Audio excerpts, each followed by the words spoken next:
يا راغبا في كل علم نافع. ينمو العلم ويتقدم بتقنياته ومجالاته، ومعه نطور أدواتنا في تقديم العلم الشرعي. أكاديمية زاد أكاديمية ينبوعها صاف ليروي غلة الظمآن. وتعلم الفقه الميسر عاملا بالشرع دون تعصب لفلان. بشرى لنا زاد أكاديمية للعلم كالأزهار في البستان.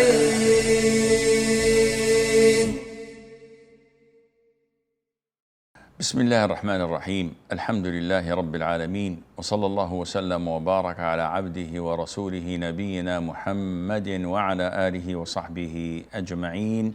أما بعد.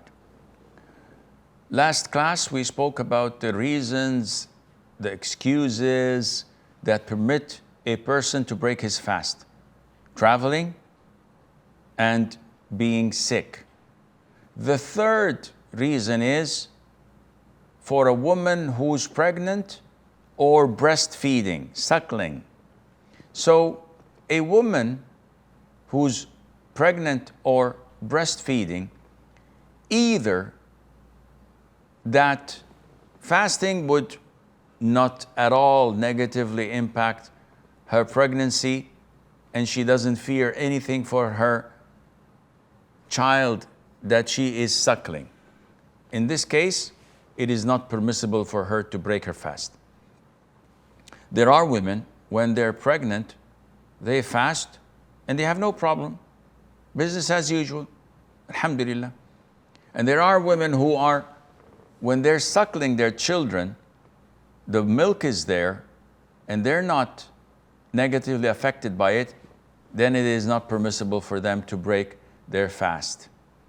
The second scenario is that when a woman fears for her safety, she's pregnant and she cannot stand, she cannot walk, she cannot do anything because she's so tired, so hungry, so thirsty, or she fears for the safety of her child, whether her pregnancy or the child that she's suckling.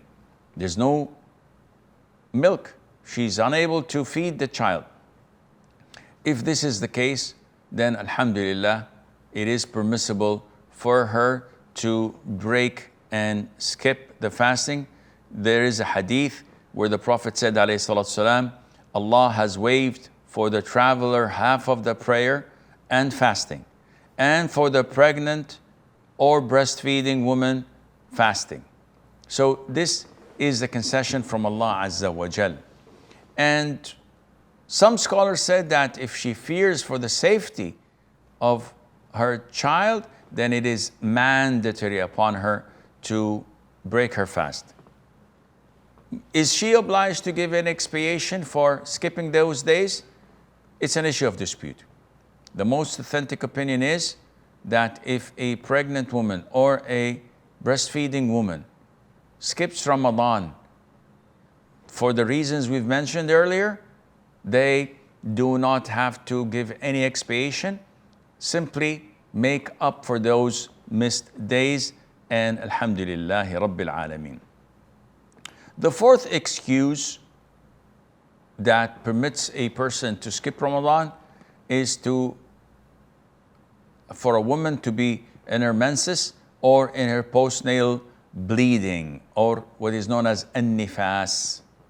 So this, alhamdulillah, was mentioned in a previous class, and it is crystal clear that women who have this excuse must not fast, and they as well must make up for these missed days later on when such an obstacle is uplifted.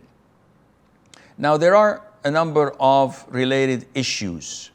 For example, if a woman was fasting and while fasting she sees her menses few seconds before sunset, the fasting is invalid. She fasted the whole day. The fasting is invalid. The opposite is also correct. If a woman in her menses throughout the day of Ramadan, and then throughout the night, that is, and then few minutes before the break of dawn, she sees the purity, she's obliged to fast the following day. So again, if a woman was fasting the whole day, and few seconds before sunset, she sees her menses, she considers that day to be skipped, and she must make it up, and she has to do that after Ramadan is over. But also the opposite is true. If a woman sees her purity seconds before Fajr, then she must fast the following day. But if she did not eat the pre-dawn meal and she was not prepared, in this case, alhamdulillah, she doesn't have to do that. And alhamdulillah azza wa jal. Now, what happens if a woman was menstruating and after the adhan of Fajr by a couple of minutes, she saw her purity? Can she fast that day? The answer is no. Why? She didn't eat, she didn't drink. The answer is because Fajr broke when she was in her menses. She saw her purity after the adhan of Fajr by a couple of minutes, which means that these couple of minutes she was in her menses, she didn't see her purity, and hence she has to make up for that day. Is she obliged to continue to fast though it's considered skipped because she's pure now? No, she doesn't have to refrain from eating and drinking because the day is invalid for her to fast, and it's not accepted. So a woman in her menses, a woman who's in her postnatal bleeding, if she sees her purity minutes or seconds before the break of dawn, she must refrain from eating and drinking and fast that day. What happens if a woman, for example, miscarriages during the day of Ramadan? Well, we have to investigate. If the fetus comes out without any features of a human being, then this is not postnatal bleeding. Rather, it is a normal bleeding. She prays and fasts. So someone who was pregnant, the fetus of like 60 days, 50 days pregnancy, comes out, chops of meat and blood. In this case, she continues to pray and fast. This is not postnatal bleeding. If the fetus comes out in the form of a human being with a head, arms, and legs, in this case, this is postnatal bleeding. She refrains from fasting and praying.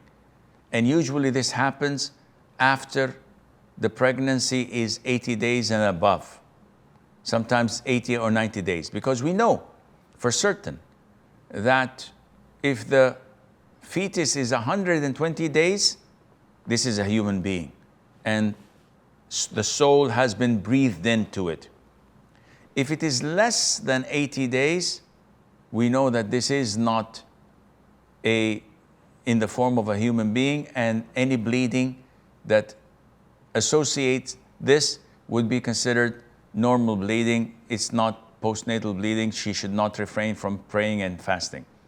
Between 80 and 120 days, this is when usually the fetus has the human form, and that would be considered to be postnatal or postpartum bleeding, and Allah Azza wa Jal knows best.